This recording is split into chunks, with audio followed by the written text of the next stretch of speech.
The 10 cars that get 2 laps each for the Super Pole shootout, and that will round out day 2 here of this 72nd Macau Grand Prix weekend. The FIA GT World Cup, one of the rare opportunities for GT drivers to drive the car solo.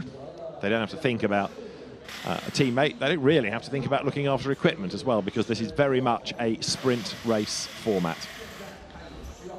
Goes against the grain of being a racing driver, doesn't it? They are brought up to believe that they are the most important thing. They are, admittedly, they say it, they are the most selfish people. And then when they have to share a car, when they take a move into a... I've spoken to a few drivers over the course of the years, and I've said, so how's the move into GTs? I don't like it, I have to share my car. Exactly, yeah. Some get their hat on with it effectively and invest in their AM, like a Johnny Adam type character, for example. Yes, yeah. But others, as you say, are rather selfish on that score. Right, we are awaiting Q2 to get underway, and while we do, Raffaele Marciello, third fastest in Q1, and he improved on his last lap. Would be perhaps the perfect person to show us around the circuit, bearing in mind he's been a winner of this event in the past. On board with Raffaele Marciello, you're aboard the Rover Racing BMW. So Raffaele Marciello then for Rover Racing. Winner here of the Macau GT Cup in the past. He won in 2023, he won in 2019.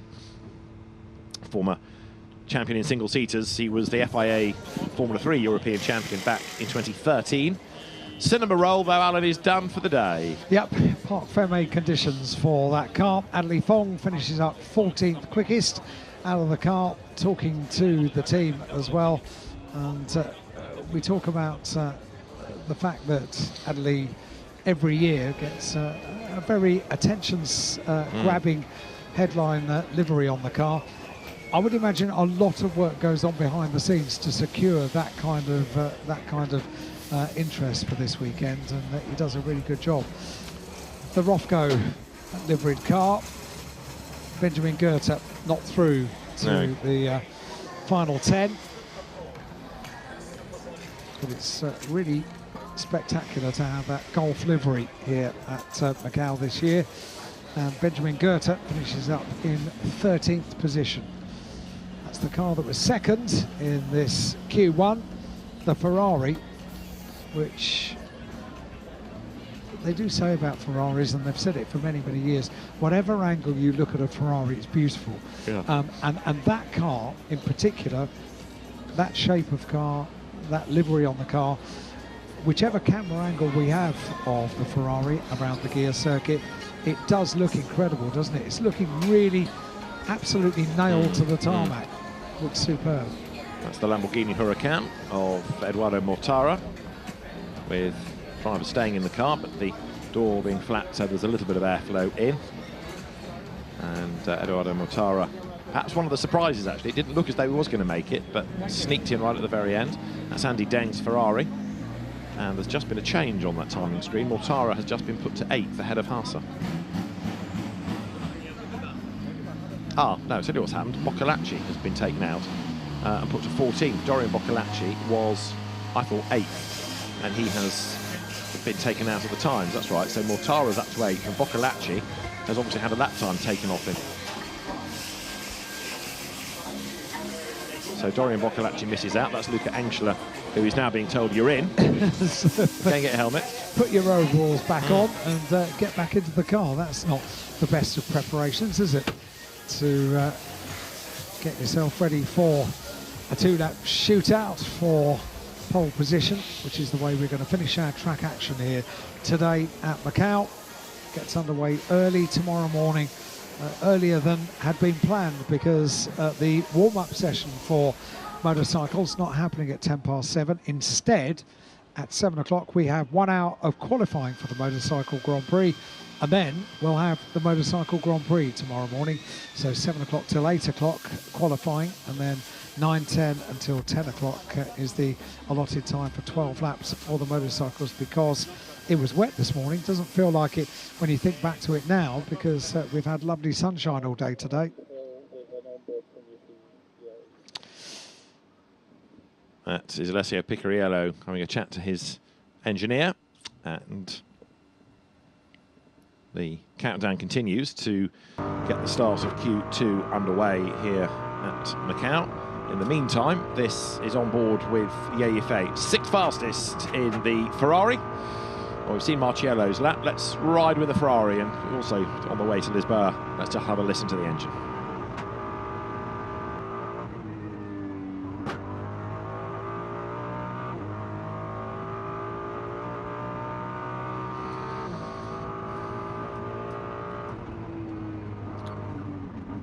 Across the top of the mountain section, if you like, goes Ye Yifei, avoids the stone wall, down to Maternity, sharp right,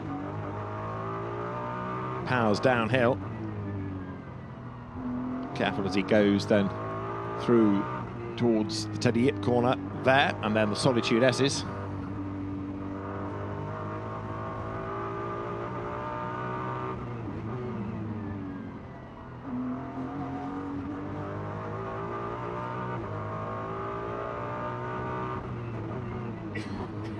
And the Ferrari down towards Police makes the climb up the other side. Traffic ahead, you can see that he's looming down on, but out of Moorish goes the Ferrari and up towards Donna Maria now.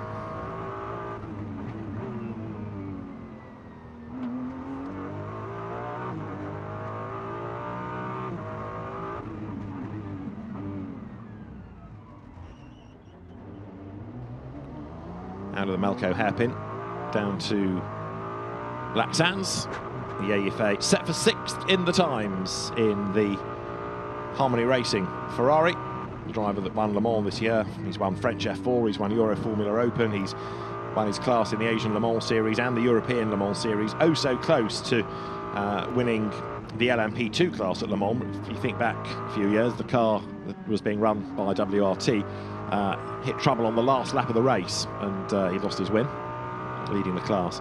But Ye Yifei comes here as not only a factory Ferrari driver, but a Le Mans outright winner as well.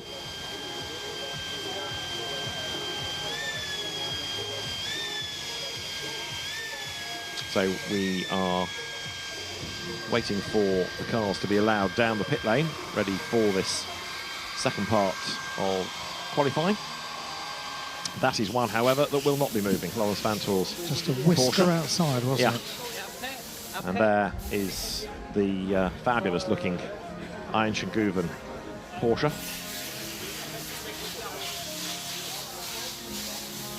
Which is probably the fastest mirror that we have.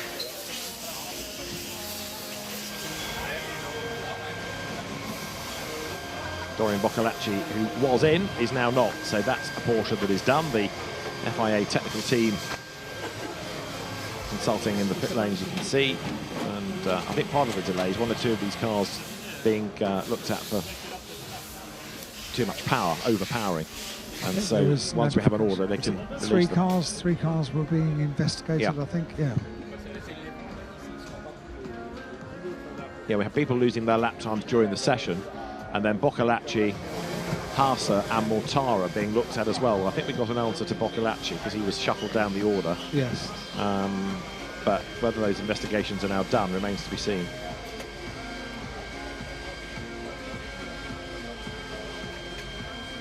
So another 6 minutes until things are underway, we understand.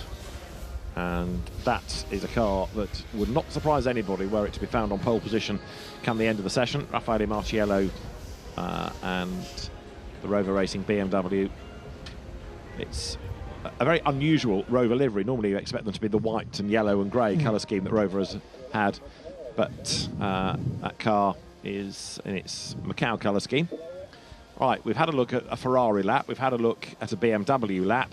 Alan has been waxing lyrical about Mr. Macau, Eduardo Mortara, and we might be able to have a lap with the Lamborghini, because that's another car that's going to feature strongly in the course of qualifying. We'll come to him in a few moments. And in the meantime, people are getting ready for Q2. This is an Edo Mortara lap of Macau.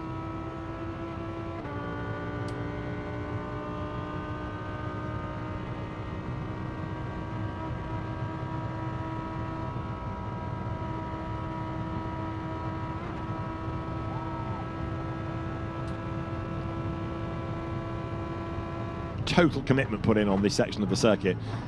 And then hard on the brakes, you can see the gear display down to second for Lisboa. Little lift before he attacks San Francisco, and then the climb up the hill. And it's quite a long climb, that. And when you get to the top, you think, oh, I'm there, but not quite, because it's still climbing now, even though you've gone over a brow. Only about here does it start to level out and even think about dropping down. So from Eternity, down the hill goes Eduardo Mortara. Up against the wall on one side, the Armco on the other. Just lets the throttle trail a little bit as the car slaloms its way left and right, all the way now down towards Teddy Yip. Corner named after the Hong Kong businessman racer, who of course took his own cars into Formula One. This is Police up towards Moorish. A very early break, down to second gear, down to first indeed in the Huracan. Speed builds as he goes up towards Donna Maria. Again, virtually a blind corner, turn in, you don't really know what's all the way around that long left. Out the other side, down towards the Melco hairpin, stand on the brakes, go down to first gear, and the huge amount of lock that has to be put on. Up the other side of the hairpin is Black Sands, and as he goes down the hill, on the left-hand side, he'll even go past the Lamborghini dealership. To third gear for Fisherman's. Back on the power for R-Bend, and then up towards the completion of the lap. Fifth becomes fourth, becomes third as he drops down the gears, powers out the other side, bit of correction needed. Mortara, another lap of Macau in the bank.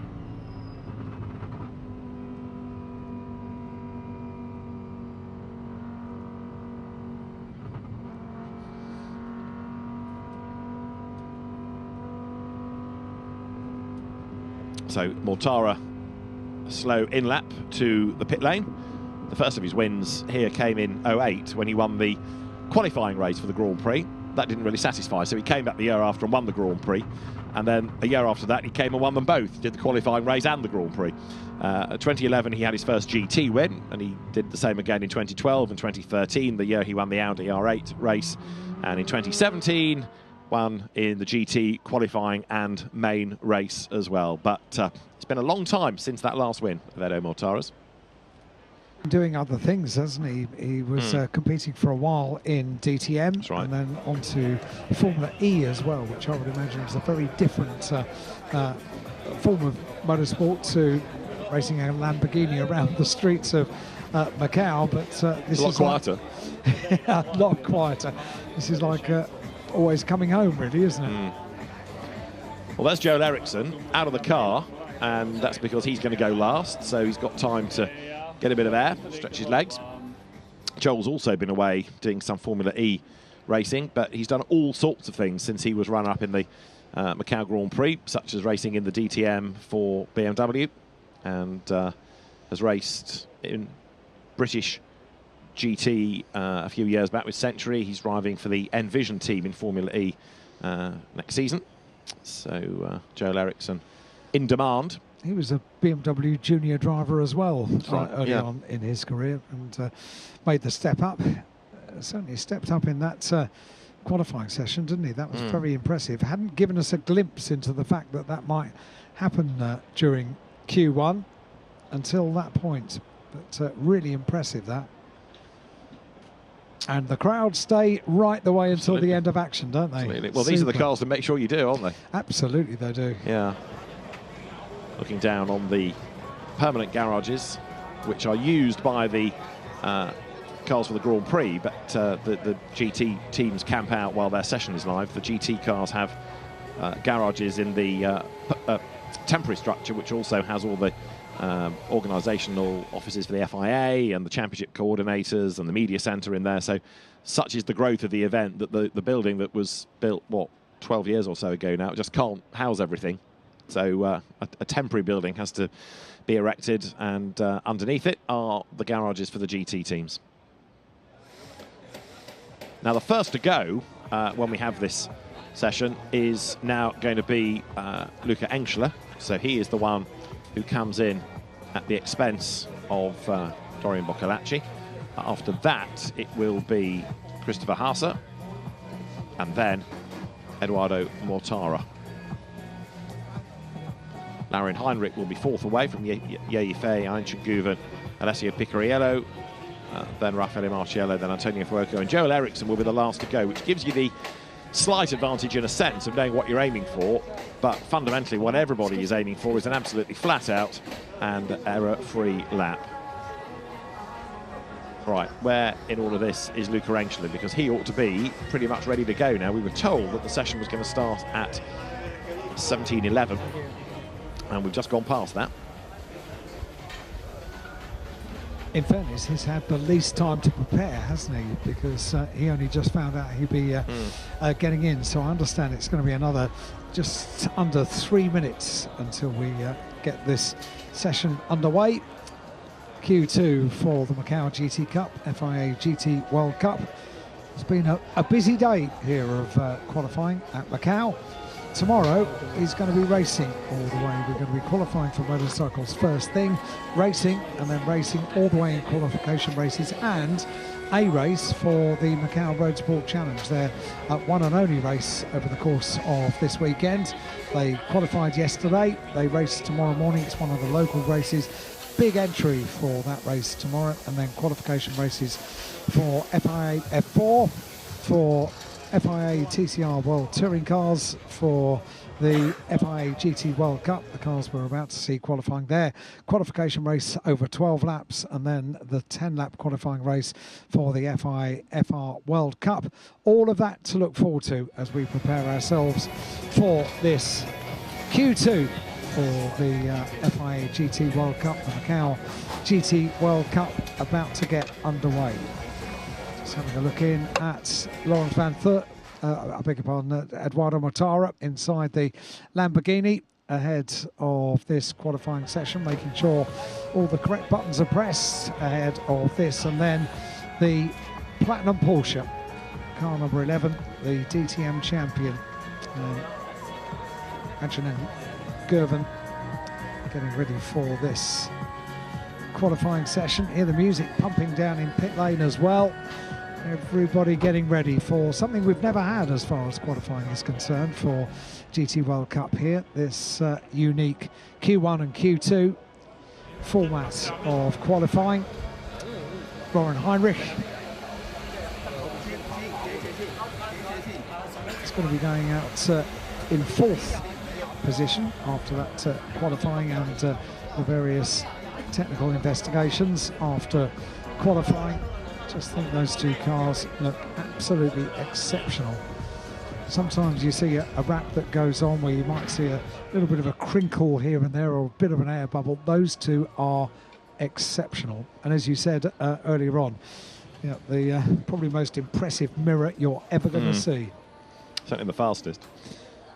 And Anchin Guven has been, in a sense, a bit of a model of how you learn Macau, because in the first session, as the green flag is now shown and we're in business, in the first session yesterday, he didn't look that flash, but he was quietly getting on with life, learning the circuit, learning where to be brave, got better in FP2, he's got better again in qualifying, and Anchin Guven then ending the first part of qualifying fifth fastest.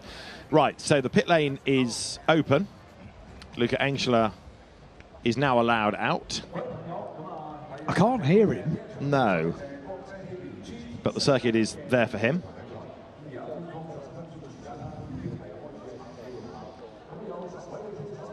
So Luca Engstler has 2 minutes grace, if you like, to get out. The session is live, and the cars are given a time at which they must leave the pit lane as the latest.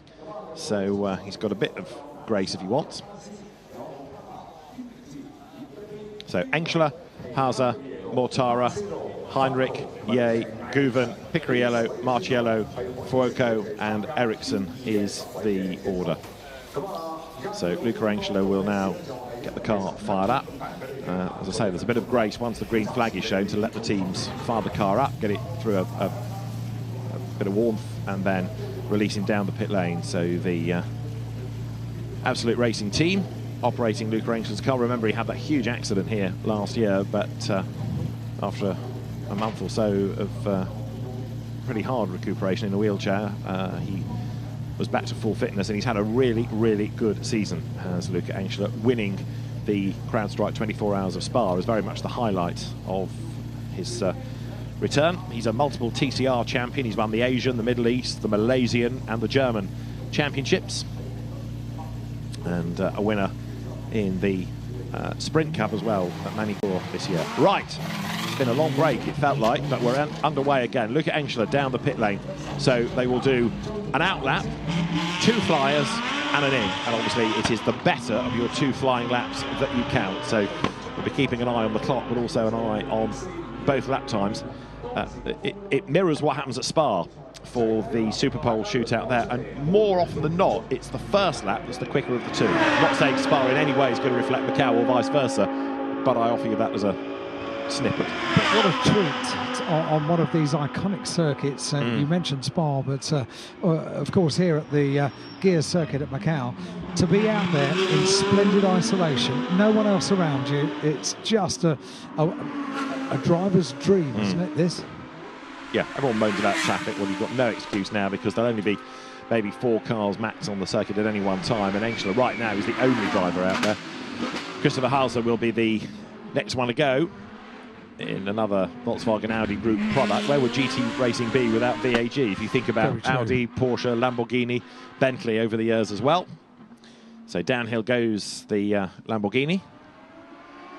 Luca Engstler, the 25-year-old German driver in the Absolute Corsa entry, began in karting. His father, Franz Engstler, a very good touring car racer himself, and always feels with the Licky Moly sponsorship that the Engstler family has had in its racing career, whether it's dad or lad. So through police goes the Lambo, and surprising in a sense, given what we've been saying about them, that both got into the top 10. Also, for many of us, myself included, I love the different engine tones, and in glorious isolation, you can properly hear that Lamborghini engine, can't you? Just glorious. Yeah, it's one of the great things about GT racing, because not only are the cars all different shapes and different sizes, but there's always this little symphony going on as well from the engines. Mortara coming later, Engstler coming up towards the end of an out lap, and having tried to get everything up to temperature, it's about now coming out of Fisherman's where he will pull the pin, and the first of his 2 flying laps is about to start. He's still weaving, still warming up the Pirelli rubber.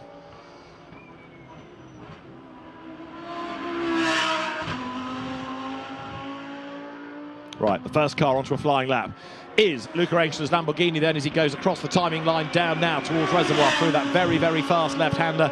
5 sectors to the lap. Christopher Halser has made his way out on track as well, and he is coming up towards the end of his out lap as Engstler heads down now through Mandarin. It was this section of the circuit where he had his big moment last year, but he's okay now as he heads towards Lisboa, and when he gets there, he will break the beam at the end of Sector 1, Alan. He's got 2 laps of this as well, so this the first of the laps, and you see he was absolutely using the most of the out lap from pit lane to continue to weave the car just up towards the start of this first flying lap. So let's see, this is the first toe in the water for this format of qualifying here at Macau. Is it going to be the first or the second lap, which is the quicker one? Well, this is the first for Luca Engstler, and Eduardo Mortara is out on his out lap now from pit lane. Christopher Halser is also about to start his first flying lap as well. He's just done so. Halser's just gone over the timing line, so his first lap is live. Engstler then at the moment takes up attention. Christopher Halser going down towards Mandarin at the moment, so Engstler lighting up the timing screen. Everything is purple, but it would be effectively, because this is the first flying lap of the session. Nothing to compare it against. Little bit edgy maybe coming out of police up towards Moorish, and as the light starts to fade, the artificial light provided by the cars become ever brighter.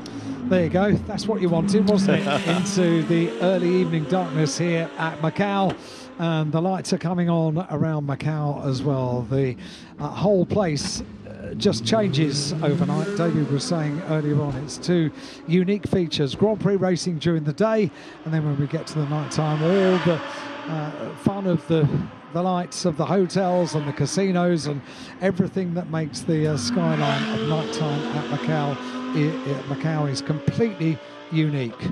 Right, Luca Engstler coming up towards the end of his first flying lap. Right, so the best time anybody did in Q1 was a 2:15.9. That is the benchmark.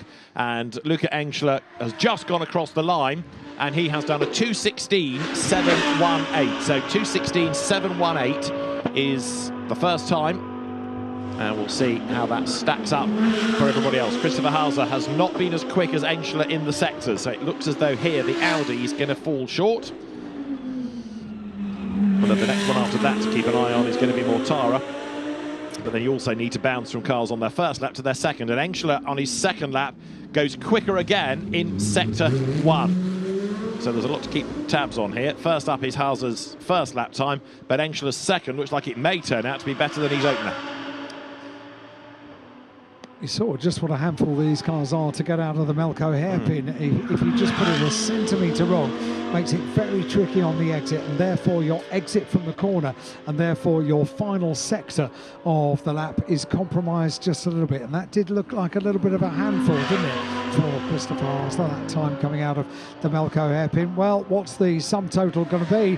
First flying lap is going to be a 2:18.3 for Christopher Hauser, and that compares to Luca Engstler with a 2:16.718. So significantly a better lap for Luca Engstler, and he still goes purple, purple, purple. So overall best for Luca Engstler on his second flying lap. But this is Eduardo Mortara, who is on his first flyer and has just done an absolute best in sector 4. So this is Mortara now coming down through Black Sands in towards Fisherman. So the target for him now is a 2:16.718. That was the Engstler time. We've also just had Laurin Heinrich and instantly Yeifei going through onto their first lap. Ayenchen Guven is on circuit. Alessio Picariello is on track as well. So first up, let's go to Mortara across the line and see what his first effort is going to be. Puts him second behind Engstler, 2:17.983. So Mortara goes second. Engstler is top of the times and about to complete the second of the flying laps for Luca Engstler. Car number 19, the first car out on circuit. Only just found out a few minutes before we got this qualifying session underway, and a 2:16.543 for Luca Engstler. Eduardo Mortara on the start of his second flying lap has gone purple in sector 1. Eduardo Mortara is flying on the second lap of the first part of the second lap for Eduardo Mortara. Right, so Engstler goes better on his second lap than his first. Mortara's on a first lap. Christopher Hauser is on a second. Laurin Heinrich here is on his first. You saw a moment ago Raffaele Marciello slowly out of the pit lane, doing it his way and keeping out of the way of the quicker cars. Admittedly, Laurin Heinrich is looking pretty good, but it's Mortara, I think, who might put himself top on his second lap because he's doing purples. Mortara has got to aim for a 2:16.543. This is Laurin Heinrich coming up towards the line, and Heinrich goes only fourth. That was a really subdued lap, 2:23.872. So that was a gentle lap. So he's clearly going for one shot, not too good, if you see what I mean. This is Hauser for his second lap, goes across the line, up to second. So that was better, 2:16.968. Meanwhile, Mortara has gone purple, purple, purple in his second flying lap. So this could potentially be a nice lap for Eduardo Mortara. So first up, Yeifei coming down towards Fisherman's, and this will be his first flying lap. So at the moment you've got Engstler from Hauser. We'll get Yeifei over the line, then we'll worry about Mortara as Ye comes up towards our bend. As I say, you've got people on their first lap, people on their second. So far, people on lap 2 have gone quicker. Yeifei goes up to second on a 2:16.642. And look for Mortara, he's just got the final sector to complete now. So Eduardo Mortara, car number 63, the Lamborghini goes top. So overall best in every bar, the final sector, and a 2:15.924 for the 10-time winner here at Macau, Eduardo Mortara. And that means that lap is better than anything anybody did in Q1. He's quicker than Ericsson by 0.003 of a second. Oh, wow. So it's tight, this. You forget forget your Q1 time if you've made it into Q2, but by way of a guide, 3,000's quicker than the best Q1 time. Right, Yeyefei's on a second lap, so that means that Enschler has done, Hauser has done, Mortara has done. This is Guven coming up to the end of his first lap, so now you need to be in the 15s and no messing. And Lauren Heinrich has gone overall best in Sector 3 as well, just to point that one out. Raffaele Marciello is onto a flying lap now. Guven is across the timing line, and the Porsche goes by 5th fastest. That was a slowish 2:19.812. There's more to come from him as well. It looks like the Porsche plan is to do a build lap and a flyer, whereas the others seem to have been on it for 2. Yeah, that's what it looks like, doesn't it? And Joel Eriksson has only just gone on to start the pit out lap. Heinrich goes second then, 2:16.317. So everybody so far quicker on lap 2 than lap 1. So it's Mortara, Heinrich, then Enschler, he's got another lap to do. Hauser, Guven with another lap in the book. Picariello 2 to go, Marciello 2 to go. We've not yet had anything out of Fuoco and Ericsson. This is Yeyefei's second lap. We've just had Antonio Fuoco start a flyer. Alessio Picariello in the meantime is about to do his first flying lap in the 911, and as he goes across the line, Picariello third, 2:16.493. So goes third, Mortara, Heinrich and Picariello, the top 3. And that's the first of the flying laps for 911. Alessio Picariello goes into third. This is Yeyefei, 5th now in the Ferrari, breaks the beam and goes quickest. Yeyefei's Ferrari at 2:15.809. So the Le Mans winner is fastest at Macau for now, 2:15.809. And the pattern continues of being quicker on your second lap than your first. This is Raffaele Marciello's first effort, and he's up towards the Donna Maria hairpin. So this long left-hander at Donna Maria and up towards the Melco hairpin. It's his first flying lap, first time we'll have seen. Guven's on his second and has done an absolute best third sector, but this is Marciello, who just had Joel Eriksson start a flying lap. But Marciello is always one to watch, Alan. He certainly is. He's not gone purple in any of these sectors thus far. He's now completed sector number 4, and we wait for what Raffaele Marciello does at the end of this lap. Guven has gone overall best in Sector 3, and that's the 53 car of Raffaele Marciello we're looking at. And that's Guven, who's almost caught him. This is Guven's second lap, remember. Marciello will go through for a gentle 2:22. Guven goes third on a 2:16.2. So 2:16, 2:62. Guven is third. It is Mortara, Guven, Heinrich, Alessio Picariello's on his second lap, and that from Raffaele Marciello, as I say, was a fairly gentle start, 2:22.080. Looking towards lap 2, I reckon, for Raffaele Marciello, and there's the proof. Goes purple in Sector 1, and Alessio Picariello has just gone purple in Sectors 3 and 4 as well. One more sector to go on lap number 2 for Picariello. It's impressive, isn't it, that Mortara is still up there second. This is Antonio Fuoco's first effort, about to be boxed off then as the Ferrari comes through, and Antonio Fuoco goes across the line. Only 7th fastest. That was a 2:16.788. Surprising that, isn't it? Picariello goes third, so 2 overall best sectors, 3 and 4. Raffaele Marciello, he was overall best in Sector 1. He's in a BMW, he's at Macau. They do purples in Sector 1, and he does it yet again, and hasn't done so in Sector 2. So we'll wait and see what Raffaele Marciello is able to give us in Sectors 4 and 5. First 3 sectors are complete. He's about 4/10 down as Marciello in Sector 3. He's about a 10th down in Sector 2. So a lot of the heavy lifting is done by Sector 1. This is Joel Eriksson, the last driver to do his first flying lap. Remember, he did a 2:15.927 in the first part of qualifying to get him into this. The fastest so far is Yeyefei on that 2:15.809, and Eriksson up towards the timing line, breaks the beam, and he has a pretty subdued first lap at 2:21.285.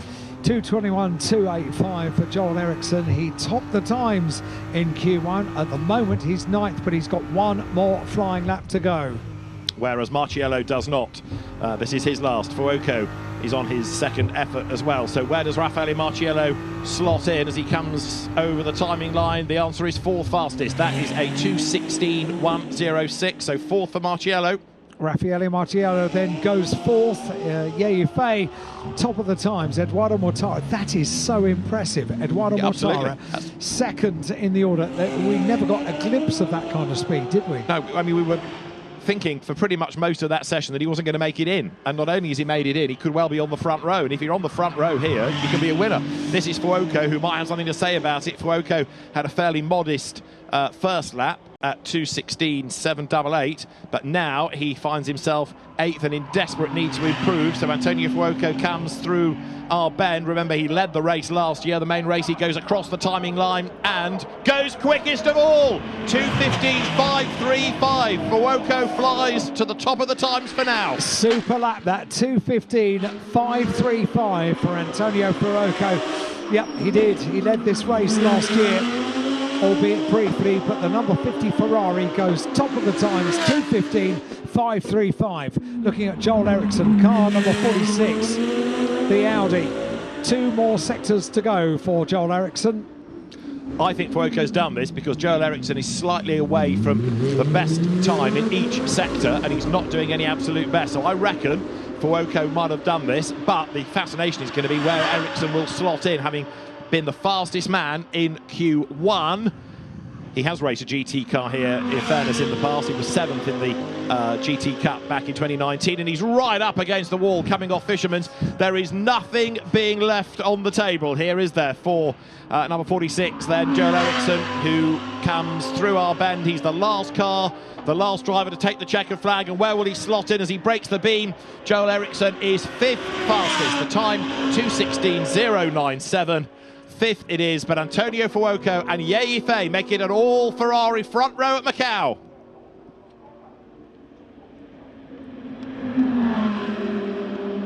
First time we've had that format of qualifying here, and it was a thriller, wasn't it? My goodness. I'm sure that in his office on the other side of the circuit, Stefan Rattel has been watching all of that and will now be nodding with a big smile on his face, thinking, yeah, that's worked. The ultimate GT enthusiast is Stefan. Try to keep him away from a GT race of any weekend and you're a better man, because he's always somewhere. He's got so many championships to look after, but he bounces from continent to continent to keep an eye on GT racing, and he loves coming here. And why not? When you get a qualifying session like that, it's been a long wait, hasn't it? It's been a long day, but it was worth waiting for. And that lap by Antonio Fuoco, I confess to thinking he's a bit of a star. You've got 2 Le Mans winners, one from last year, one from this, on the front row, an all-Ferrari front row as well. And the margin between them, 0.274 of a second. Antonio Fuoco then tops the times in the Macau GT Cup, the FIA GT World Cup here at Macau. So the cars make their way to the pit lane in the nick of time, because in just over 25 minutes' time, the road's open. Ferrari in the number 97 bus on the front row of the grid. That would be something to endure, wouldn't it? But absolutely superb. That's a headline, isn't it? Ferrari lock out the front row at Macau. Antonio Fuoco and Fei in the 83 and 50 Ferraris, and another story as well. Eduardo Mortara qualifies in 3rd place, and the Porsche alongside. So Lamborghini and Porsche on the 2nd row. Joel Eriksson and Raffaele Marciello on the 3rd row of the grid for what is going to be a thrilling qualification race tomorrow.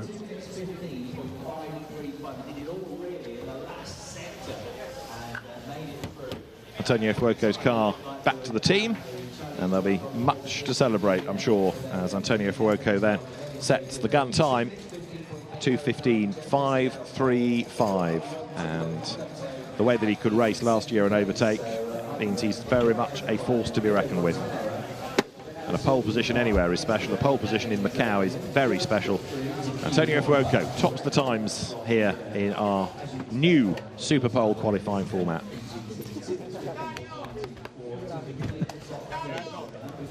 A very happy driver indeed, and bravo, Antonio Fuoco on top.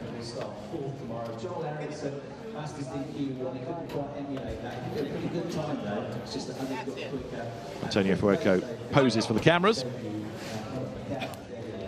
And we'll start tomorrow's qualification race at just after 2:30 from the front of the grid there. Yifei, who I think will be pretty pleased as well to be on the front row. It's going to be a fascinating battle between those two. And then you've got Mortara and Picariello, third and fourth on the grid. But all smiles for the Ferrari drivers. Once they finish posing for cameras, they've got to go to scrutineering to go through the driver weight checks. And the vanquished Joel Eriksson has just arrived in the pit lane as well, but it was a mighty effort from him. One of the other stars of that session, totally, Edo Mortara. But Antonio Fuoco and Yifei are at the top of the times from Eduardo Mortara third, Alessio Picariello fourth ahead of Joel Eriksson, and Raffaele Marciello sixth. It's Ian Schenguven seventh, Laurin Heinrich eighth, Luca Engel at ninth. Christopher Haase rounds out the top 10. It's a Ferrari front row lockout in the FIA GT World Cup at Macau. The back of the grid, Lawrence Fantor will start 11th ahead of Benji Goethe and Adeli Fong. Dorian Boccolacci ahead of Andy Deng, and Sheldon van der Linde rounds out the grid. But Ferrari fans rejoice. They are in the best possible place for the qualification race for tomorrow's FIA GT World Cup here at Macau.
Okay, welcome to the pole position press conference for the FIA GT World Cup.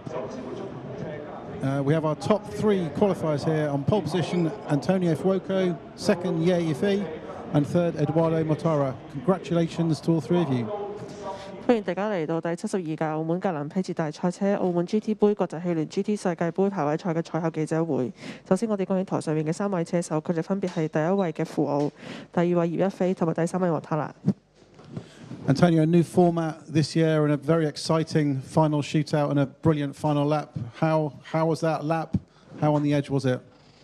Yeah, hello everyone. I think a bit tricky with the condition because it was getting dark, so honestly I was a bit scared, but at the end I was able to put a really good lap together. I really like this format because you need to go out and you need to extract the maximum you can from the car in only 2 laps, which you also go out with the cold tires, so you need to put everything on temperature, and I think we did a really good job today. I think it was important to be on the top here in Macau, so we still know it's a really long weekend with the 2 races, but at least I think we start on a good position for the race tomorrow. 剛才傅表示咧，其實喺呢個尤其是喺超級崗位賽裏邊咧，其實只可以刷出2個嘅快圈啦，所以佢加上個天咧都開始黑啦，所以其實佢去到後邊咧係有少少保留嘅，咁但係都好開心可以做出好嘅成績啦，攞到第1位啦。當然比賽週末仲未完成之後咧，都會發生即係各種事情都會發生，但係佢會繼續努力嘅。Last year you led the main race very briefly before a bit of a controversial ending there. How much is it unfinished business for you this year, and how much is that focus on delivering that win? Yeah, I think last year was really hard to accept, but I think it's part of the racing, and this year I came here with the idea to try to do our best, but we also know that Macau is really special race, you know, where everything can change in just 1 second. And I was really focused since the beginning of the weekend to do the best, especially on qualifying. And I think, as I said before, it worked really well. And then again, now we just need to focus on the race and try to bring back what we lost last year. 佢亦都補充到咧，其實上年嘅成績咧就未如理想啦，佢亦都覺得非常之可惜。今年咧佢覺得佢會全速去攞到一個最好嘅成績啦。咁但係因為澳門嘅賽道始終都係一條令人無法預測即將會發生啲乜嘢嘅地方啦。咁所以佢會依家佢嘅專注力咧就會喺比賽度努力比賽，進行最好嘅成績。Yeah, congratulations on second place. This is your second time at this track. How happy are you with that result? Hi everyone. Obviously last year was my debut in Macau in the wet mixed conditions. Was a tricky weekend, but still managed to finish weekend cleanly, get a very important experience. And yeah, this time out in Macau, we have had a good start straight away from FP1, and we have been carrying through that good momentum through quali, and at the end, yeah, it was a good way to finish in the front row, and looking good for the weekend. 可以请用中文重复一下吗？各位晚上好，这是我第2次参加澳门格兰披治大赛车。去年第1次参赛，我也积累了非常宝贵的经验，然后这让我这周末开始的时候有一个非常好的开局，从 FP1 开始到排位赛制都有一个很好的这个感觉，然后排位赛最后也是跑出了很好的成绩，然后日赛将从头排发车。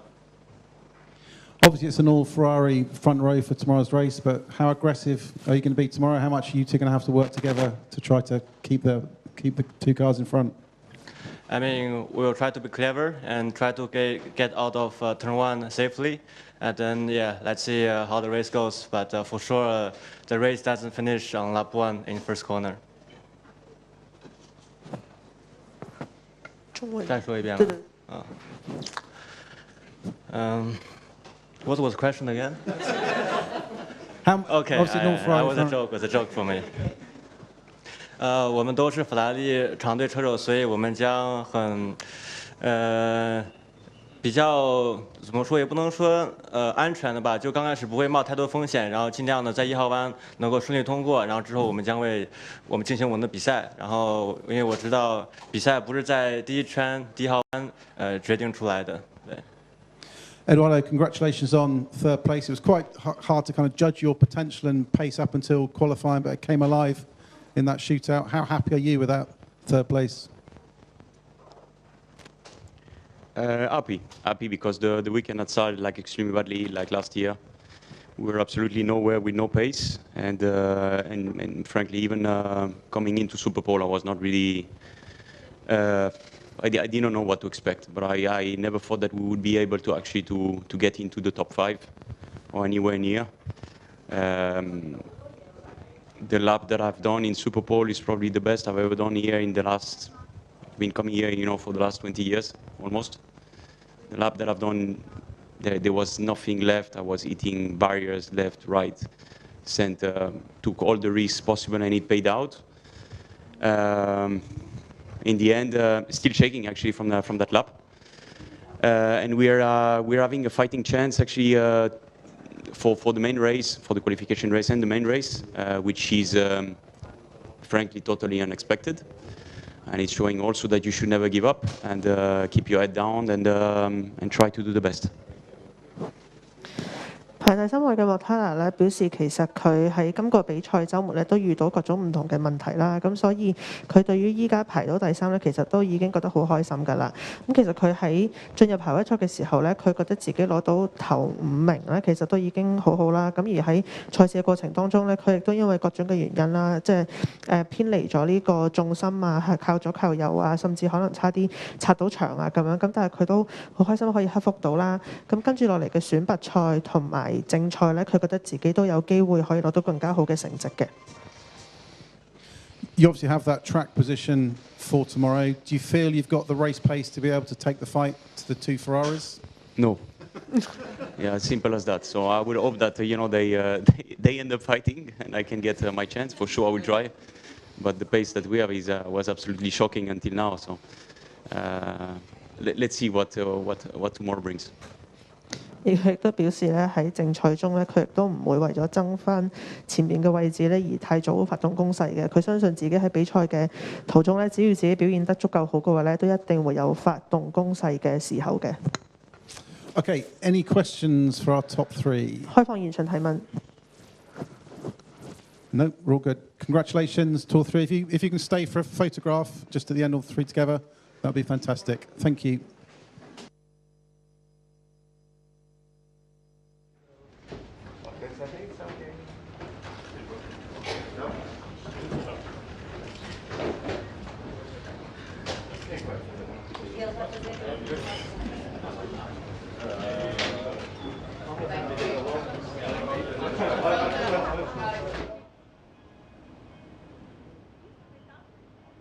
Thank you so much for joining us for what was an epic qualifying session for the Kumo FIA TCR World Tour. Bebu, Nestor Girolami, that looked like the drive of your life there. What an incredible lap. Talk us through it. Yeah, definitely. We put everything together, we did count. I mean, Q2 track was getting hotter, so little bit of more degradation for the tire. But I knew my car was very good. I didn't want it to take so much risk on Q1, and first attempt of Q2 was okay, but I didn't want to crash the car. But then in the second attempt, I think coming from the last corner, opening the lap, I feel very good grip, and I play everything. I think I brushed the barrier a couple of times. But it's comparable to make a pole in Nordschleife. I have the same feeling, you know, to put everything together in Macau is so difficult, and in the last attempt we did it. So thank you very much to all the team, BRC, Squadra Corsa, Hyundai, because the car was always fast.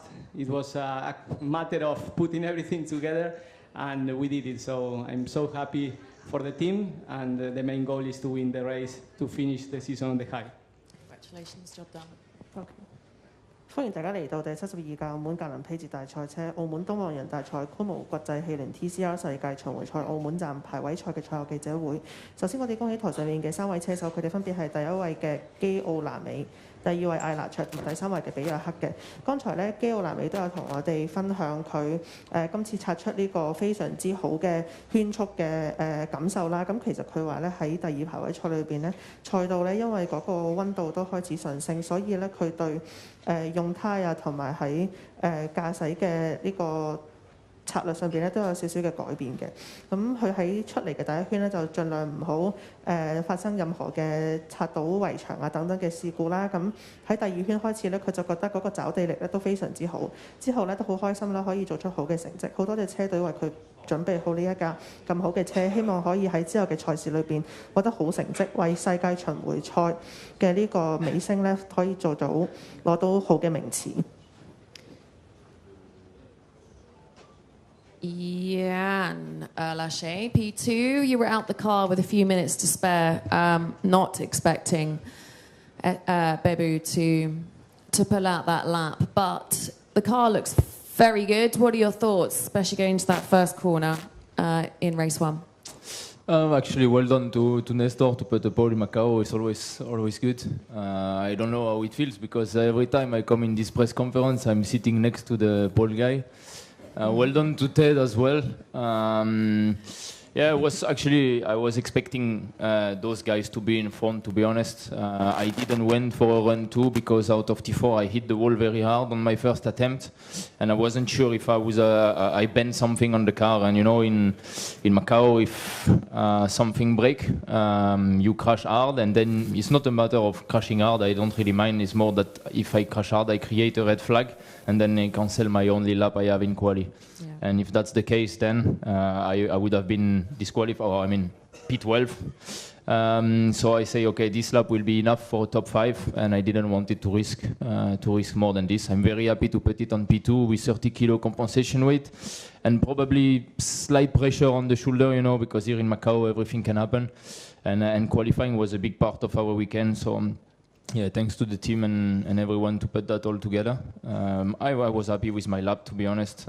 Going out there and putting a lap time is not that easy. And those guys they really found pace from the previous races. So it's good to see them out there as well. And now for the race tomorrow, we will see. Starting on the front row is always good in Macau.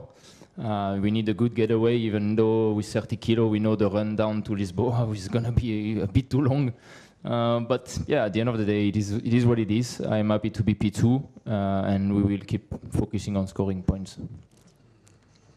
咁而第二位嘅艾拿卓都有分享啦，其實佢喺第一排位賽道咧，其實係有少少擦場嘅。咁佢都覺得喺澳門呢一條咁具挑戰性嘅賽道上邊咧，任何少少嘅錯失咧，都可能會導致佢失去咗繼續競賽嘅機會啦。咁所以佢都唔想喺第一排位賽中作出太多嘅唔同嘅挑戰啦。咁所以佢就覺得當時獲得嘅成績咧係已經足夠令到佢可以去到第二排位賽㗎啦。咁去到第二排位賽道咧，佢就覺得其實喺想拆出一個靚圈嘅嗰個過程咧係比較困難嘅，因為始終競爭都比較大啦。但係佢對自己嘅成績都非常之滿意啦。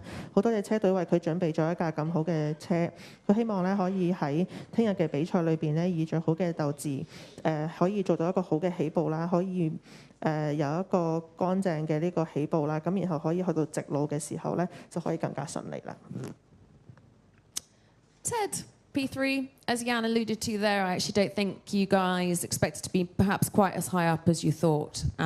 So whilst Bebu's lap is unexpected, it's perhaps not unexpected in the big game.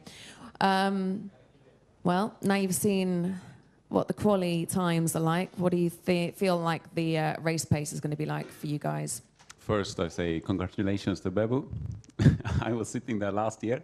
The adrenaline you get when you do pole is completely crazy. So I know I can see it in him. He's very happy with that. I am happy to be here. Thank you, Jan, for the tow. So I saw Jan just pushing it everything, but really happy to be here. I was expecting not so good. And Jan has been really clever. So for being a champion, you have to be clever as well, not risking anything. Even, if I want to be that, I have big respect for Jan. He's done a fantastic job. If we're not up on the podium, we don't know how the races will go. So big respect for that. I think the race is going to be quite exciting, actually. Let's see what we can do. Anything can happen in Macau, right? So I look forward to it. 而排喺第三位嘅比約克咧，首先就恭喜攞到第一嘅對手啦，咁亦都好感激佢嘅隊友喺比賽當中做出嘅一啲策略上嘅安排啦，咁亦都咧佢都要稱讚佢嘅隊友咧，其實係非常之聰明啦，咁同埋喺比賽嘅佢覺得如果要攞冠軍嘅話咧，其實除咗車嘅技術之外咧，頭腦都非常之重要嘅。咁佢認為聽日嘅正賽應該會係非常之刺激啦，佢好期待可以同其他嘅對手喺場上邊鬥車。謝謝。Do we have any questions from the audience? 依家開放現場提問。All right, thank you. Thank you, Shishi. Well done, boys.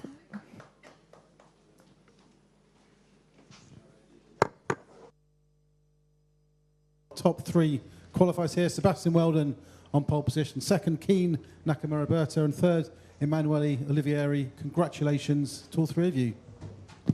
歡迎大家嚟到第72屆澳門格蘭披治大賽車澳門4級方程式大賽國際汽聯4級方程式世界盃排位賽嘅賽後記者會。首先我哋恭喜台上面嘅3位車手，佢哋分別係威爾頓、中村紀任同埋奧利維尼。Sebastian, congratulations. Great performance. The three of you were very close. They're kind of chipping away during that middle phase of qualifying when they was running. How was that lap? How much more do you reckon there was to come beyond it? Well, to be honest, the first part of the session was quite difficult. Quite a lot of mistakes on my end, and also just getting in the momentum. But I was able to place myself well and do the lap before obviously the chaos started to happen with all the red flags. So. 咁剛才咧排第一嘅威爾頓就表示咧，其實自己喺賽事開頭嘅時候咧都遇到一啲困難啦，咁但係好高興可以做到唔錯嘅圈速。What's the experience been like of a street circuit like Macau? It's obviously famous, iconic, one of the best venues in the world. How's it been for you so far? Yeah, like FP1 was quite difficult for me as, you know, I didn't do much laps on the sim, so it was relatively very new. I didn't know where I was going after turn 5, so I had to kind of, you know, learn the tracks in FP1. But FP2 went quite well. Was getting just more comfortable and confident, and then quali, yeah, was pushing hard and yeah, felt good. 而佢亦都補充咧，其實喺自由練習一嘅時候咧，佢對於佢嚟講呢個過程都比較艱難嘅，因為佢冇得做太多嘅圈速啦，咁同埋佢都喺度適應緊條賽道嘅。咁但係去到自由練習2嘅時候咧，佢就覺得自己做得越嚟越好啦，都開始有翻啲信心，咁都好開心啦，可以將呢一個信心帶到嚟排位賽中做到好嘅成績。Keen, congratulations on second place. You were vying for the top spot throughout that kind of critical middle session. You were top, then the second lap improved, but not quite enough. What made the difference, do you think, in the end? I think, yeah, first of all, well done to Sebastian. He did a really good job, and yeah, it was a very tight one. But yeah, I think I did a pretty decent job overall. Didn't really have anyone ahead of me, so losing a little bit in the first sector, but then I think I pushed really hard the rest of the lap to try to make the difference. Was close, but not enough. But yeah, I'm relatively happy with the result. Starting front row, I think it puts us in a good place for tomorrow. 咁而排喺第2位嘅中村紀音咧，都有同我哋分享，其實佢首先就恭喜威爾頓啦，做到好嘅成績。咁佢就覺得自己嘅表現咧，佢覺得都幾好嘅。雖然咧就未能夠喺排位賽之後嘅圈速裏邊做到更加好嘅成績啦，但係佢對自己嘅成績都比較滿意啦。咁亦都可以喺聽日嘅正賽裏邊咧，有一個比較好嘅發車位置。And how's your experience of Macau been? Has it been something a bit different from normal? Yeah, I think it's an incredible circuit. You know, the first time you go out there, it's insane. You don't really understand clearly when watching on YouTube just how tight it is, and the flow of the circuit's amazing, especially up on the hill, and just the difference through the lap. You've got tight, slow corners to fast flowing areas. So yeah, I can't wait to race. I think in the F4 cars, hopefully we can have a bit more of a hack. But yeah, I can't wait for tomorrow. 而佢亦都補充到咧，佢喺東望洋跑道上邊嘅感覺咧係非常之好嘅。咁第一次上跑道嘅時候係完全唔知道自己喺度前面嘅路會係點樣啦，因為尤其是係上山嘅路段咧，佢覺得非常之刺激啦，有好多急彎啦，亦都有直路啦。佢覺得呢條賽道帶俾佢嘅感受非常之好。Emanuele, you again set your best lap in that middle phase before the final red flags. How was that kind of lap, and how much more do you felt could have come if you'd had a clean run afterwards? Yeah, I mean, the session was quite decent. The last 2 red flags were quite unfortunate because I think I had a bit more on the pocket. But yeah, anyway, I think here you can't be really surprised about the red flag. So still decent, like top 3. I think you can still fight for tomorrow. Yeah, it was quite close up there. I touched the wall and I was quite not a small hit, so I was quite glad it was all okay. But yeah, anyway, it was quite fun to drive here, and yeah, again, quite an okay session. 而第3嘅奧利維尼咧都表示佢覺得自己喺排位賽嘅成績咧都做得唔錯啦。咁尤其是係喺有咁多紅旗中斷嘅情況底下咧，都可以攞到第3嘅成績咧，佢都覺得滿意㗎啦。咁同埋好期待聽日嘅比賽。The slipstream's obviously very important here, and it's obviously a critical run to Lisboa on lap 1 tomorrow. Is it full on attack tomorrow, or is it conserve your place, thinking more about the result on Sunday? Yeah, for sure the slips I think is quite strong. I think you have like more than 1 kilometer flat. So yeah, if I can get a good start, I think I have quite my chance to do some overtake. But yeah, let's see what will happen tomorrow. 咁而佢亦都補充到咧，其實喺起步啦，到然後入直路呢一段路咧，其實都比較長啦，所以聽日對於佢嚟講，起步係至關重要嘅。希望聽日可以有好嘅表現。Okay, any questions for our top 3 qualifiers? 依家開放現場提問。Yeah, thanks, Jonathan. Michael McClure from Feeder Series here. It's a question to all 3 drivers. With the red flags, the track time is especially valuable, and your position within the pit lane plays a big role in where you go out. How did your specific positions, at least for you, you guys quite up front and for you quite far back, play a role in how you approach this session? Yeah, I mean, my position was quite terrible, to be honest. I don't think it could have gotten any worse. You know, being like one of the last cars, you kind of have to space yourself out and, you know, just see who's in front of you. Also see who's behind you so you can just set up the lap. For me, it's the opposite. Starting so far in front, I think it's quite easy to space yourself out, but then obviously you don't have the benefit of any slipstream on your laps. It also doesn't mean you get any traffic, but on that one push lap you need, you're always going to be lacking a bit in sector 1. So. Yeah, I mean, if you're in the front, you're quite lucky, but also if you're at the end, then you can get a clean lap with a slipstream. It's not even too bad. But yeah, to be honest, I would prefer to be always in the top of the grid in these tracks. Any more questions? Yeah, just to follow up, how does this order get decided? Did you have any input in this? And when did you, I guess, find out where you were in the queue? Yeah, I think it was supposed to be like the previous session grid, but it was not really like that, so I don't know. I think the first order we go out, like Emanuela said, is like the order of FP2 and so on. But then after the red flag, I think it was first come, first takes, but I'm not too sure exactly. But yeah. Yeah, I mean, each red flag I had to go back to where I started, where I was positioned like for FP1, so it wasn't ideal. Any more questions?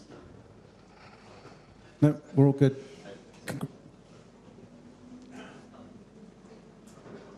Is there one? No. Yeah. Congratulations, all three of you. Can you just pose for a photograph as well before you go? Oh.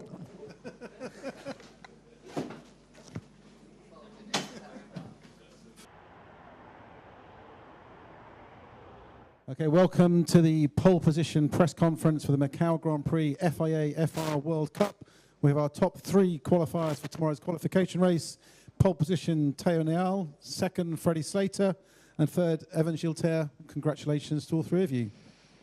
A while before the times came down. How were track conditions out there, and how hard was it finding that limit? Well, I think for sure the first part of the quali2 was not ideal for the track. We were not able to match the lap time from yesterday, but at the end I was not expecting that. But the track had a big improvement, and I could manage to improve my lap time and as well the overall lap time. So, yeah.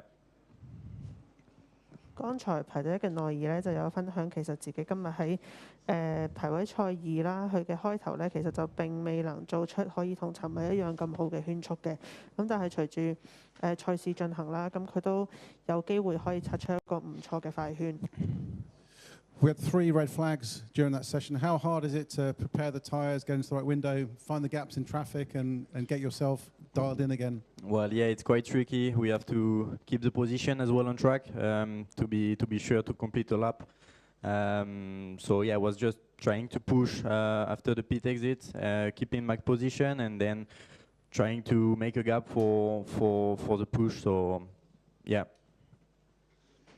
咁而佢都補充到咧，賽事受3支紅旗嘅影響而多次中斷啦。咁但係佢每一次重新出發嘅時候咧，都會好努力咁樣去保持翻自己嘅圈速同埋位置嘅。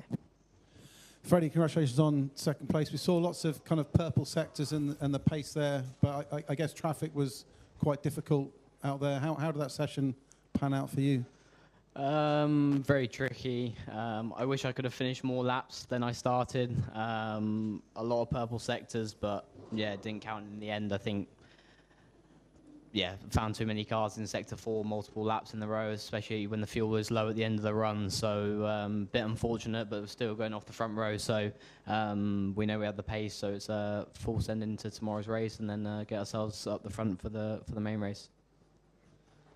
係啦，二嘅史雷特咧就表示其實喺賽事期間呢，佢都希望自己可以擦出更加多嘅快圈啦，但係好可惜，尤其是係喺賽事後段啦、落山之後嘅賽段呢，其實大家嘅速度都好接近啦，所以好難有一個空間可以俾佢加速嘅。但係佢對於自己嘅速度同埋穩定度都表示覺得自己做得 OK 啦，咁同埋聽日嘅比賽會努力。And how challenging was that session? Obviously, it took a while for the lap times to kick in, benefit of fresh tyres, and the red flag interruptions, getting all the tyre prep, getting yourself dialed in as well. Yeah, it's been a bit of a trend, to be honest, that the track at the start of the session or whatever it is doesn't seem to make the steps and lap times we expect, and then at the end it seems to come really quickly. So we're all having to adapt lap by lap, corner by corner. And also with the red flags, when to put the new tyres on, etc. How many new tyres do you run? All these little things come into play at that point, and I think the team did a mega job to manage this because it's not very easy for the teams. It's a bit easier for us. We have to just go out there and drive, but the teams have to manage when they want to put on the new tyres. So yeah, it's always tricky with the red flag interventions. 佢亦都補充到咧，其實賽事被多支紅旗中斷咧，其實佢哋變咗每一次擦圈啦，同埋考慮係咪要用新嘅輪胎啦，同埋點樣可以有一個更加好嘅策略咧，其實都非常之重要嘅。佢好多謝車隊可以幫佢完成到今日嘅比賽，同埋攞到呢個成績。Evan, congratulations on third place. You're one of the few who made the improvements right at the very end there. How was that final lap, and how was the kind of the process through the session? Yeah, for us it has been a tough weekend at the beginning, but we are happy to come back like this and to finish P3 and in this Q2. Like the others said, there is a big improvement compared to the beginning and the end of the session. And we needed to do this last 3 laps, so I'm happy about the performance of the team and my improvement also. And we are looking forward for tomorrow's race and the Grand Prix to improve again and to finish the job. 而排第3嘅吉爾泰爾咧，都表示其實今個比賽週末對佢嚟講咧都比較艱巨嘅，尤其是係開頭嘅時候啦。咁但係咧，佢對於自己可以喺排位賽裏邊攞到第3都非常之開心，亦都好開心咧，見到自己可以不停咁樣進步，同埋好多謝車隊啦。希望喺聽日比賽裏邊咧可以繼續努力發揮，去攞到好成績。Obviously, the slipstream effect here is quite important, and third's not a bad place to start considering the long run to Lisboa. How much do you attack tomorrow on lap 1? How much is about kind of getting a good position for Sunday? Yeah, the strategy will be important. Obviously, you are only overtaking in T3, so the start and the first straight will be really important. So I will manage to do the best strategy as possible and to maybe take the lead and to do the best job as possible. 而佢喺正賽裏邊出發嘅位置咧，其實亦都會影響到佢喺發車之後，尤其是佢過到第一條大直路嘅嗰個策略嘅。咁佢希望自己可以喺起步嘅時候做得好啲啦，睇下可唔可以攞到領先嘅位置。Okay, any questions for our top 3 qualifiers? 開放現場提問。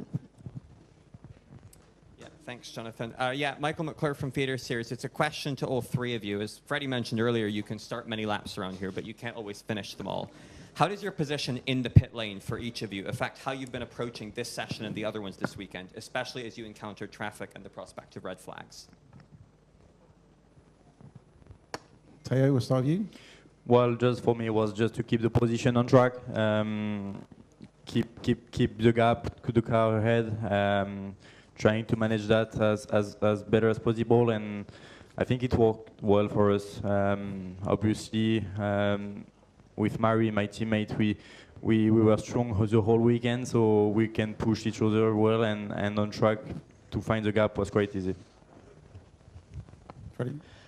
Yeah, for us, I think we're in a lot better position than we were last year, that's for sure, so it's made it a bit easier, but the only problem we have is when people are making mistakes in front, it does cost us quite a lot, especially like you saw then into Sector 4, where there's nowhere to overtake and get past, unfortunately. So we're not in a terrible position, we're not in a great position, but we're just kind of in the middle.